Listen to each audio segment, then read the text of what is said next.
that first sentence, "Burn, baby, burn," was the chant people of Watts, California chanted as they burnt with rage at the system and rioted around Watts in 1965. And I remembered it 3 years later, September 18th, 1968, when I was stopped by the LAPD cops. I am walking up a hill in Westwood Village, 11 p.m., my heart light and singing.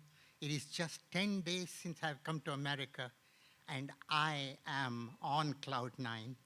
And then suddenly, 2 cars, cop cars, zoom in, jam on the brakes, and the lights are going this way, and I am fascinated. I have never seen that except on the screen, and I am looking with a grin, and 2 cops get out. Each one of them is twice my size, and they walk up towards me like this, and one of them says, "Spread your arms." I spread it like that. He says, "Not there on the car." So I go. Later I looked up. It is called spread eagle. And then he says, "Your ID." So I have a bag hanging. All my earthly possessions are in it. And I am about to rummage through, and he says, "No, let me take it." He takes the bag and begins to rummage through. And the other cop, in the meanwhile, asks me, "What are you doing walking here at this time?" You know, I'm new to America. I thought maybe it's illegal to walk after 10 p.m. because sum total of my legal knowledge in America was from Perry Mason reruns on black and white TV. And I tell him, "Officer," I know what to say, "Officer, there was a birthday celebration for me by my classmates, and I'm walking back because I don't have a car." And then the cop who is looking through says, and he's about to say something, and then he looks at me and says, "Are you sure this is your birthday? You sure?" I say, with arrogance, probably, "Come on, officer, wouldn't I know my own birthday?" He says, "Apparently not, according to this ID. Because this says a different date. Where did you steal this ID from?" My fascination sunk. I began to become terrified. And then I remembered what has happened. I have 2 birthdays. You see, I was born in a small hospital in a very small town in South India. 1941, Second World War, British Raj. No one could give a hill of beans about a tiny little child in some obscure town not having a birth certificate. It was, the doctor said, "We deliver babies, we don't deliver certificates." So we went home, and then when I had to be admitted to school, my father knew the headmaster. The headmaster said, "Your child is 1.5 years below the minimum age, so we will take care of it." And he wrote a date 1.5 years later.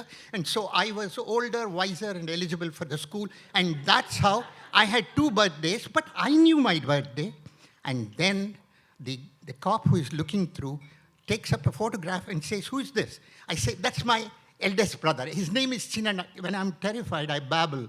So I say, "His name is Chinana." He says, "Chi?" "Yeah, chi as in chicken. Na, the tongue."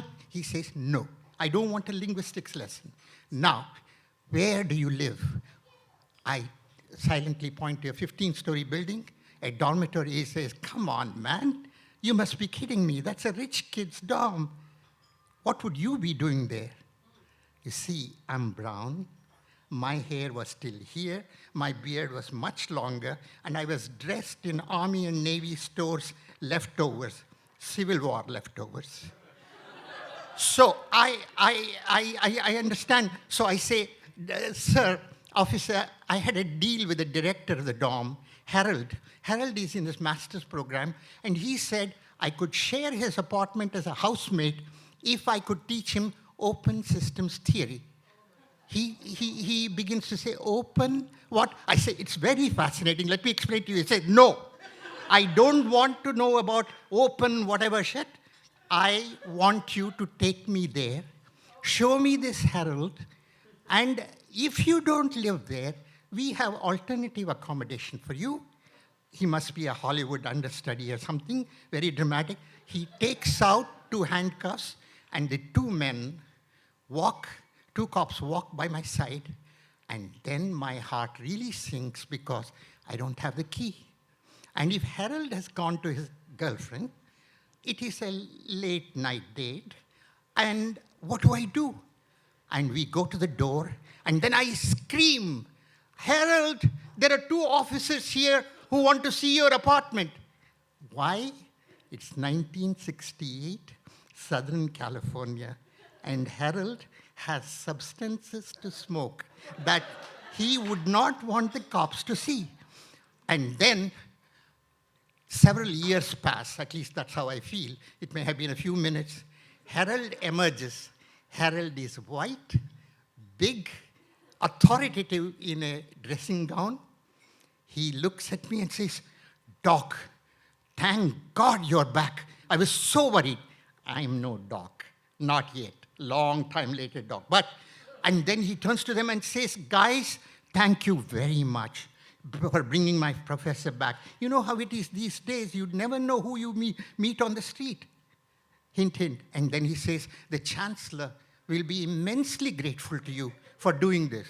Chancellor doesn't know about my existence, but that doesn't matter. Harold puts up this act.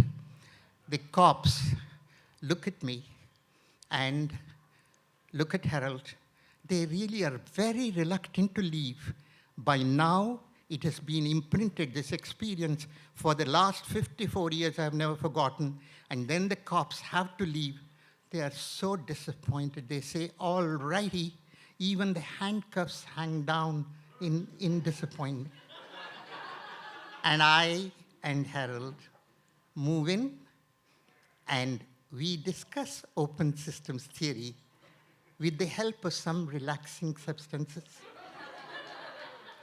Burnt, I may not have gone to LAPD cell, but I have never forgotten 8 days after coming to America that there is a different America, and one ought to know how to deal with it. Thank you.